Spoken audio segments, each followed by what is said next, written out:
Here in New York, security will be very tight for tomorrow's marathon. Millions of onlookers are expected for the event. The race comes less than a week after the terror attack on a bike path when a truck driver killed 8 people.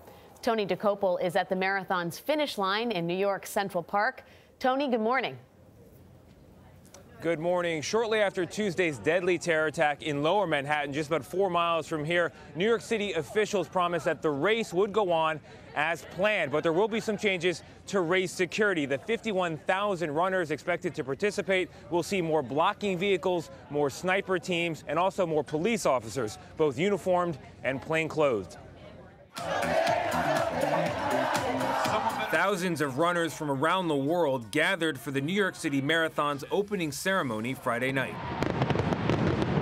I've been apprehensive about running the marathon, but I also realized that I can't let it stop me. Many were excited but uneasy ahead of the big race, like New Yorker Diane Malcolm. We just want to make a point to let it be known that tomorrow is not promised to us. Earlier in the day on Friday, New York City officials said there are no credible or specific threats against the marathon or the city.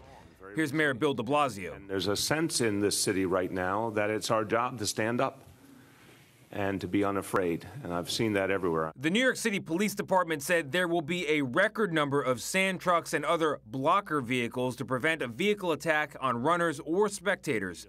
Chief Carlos Gomez. We will have hundreds of counter-terrorism trained officers on the route. There will be a substantial number of explosive detecting canines on the route.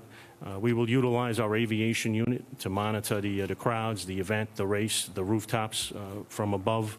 On Tuesday, Sayfulo Saypov allegedly used a rented truck to mow down pedestrians and bicyclists along a bike path in Lower Manhattan, killing 8 people before crashing into a school bus. This video shows a group of Argentine friends riding on the path before the attack. Of the 10 men, 5 were killed. On Friday, 4 of the 5 survivors appeared publicly for the first time since Tuesday. We are still convinced that the way to change the world is the way we learned when we learned as children, which is what brought us to this city to celebrate our friendship of more than 30 years, said Guillermo Bencini. We want to ask that love conquers hate for our friends, our families, for us, for the whole world.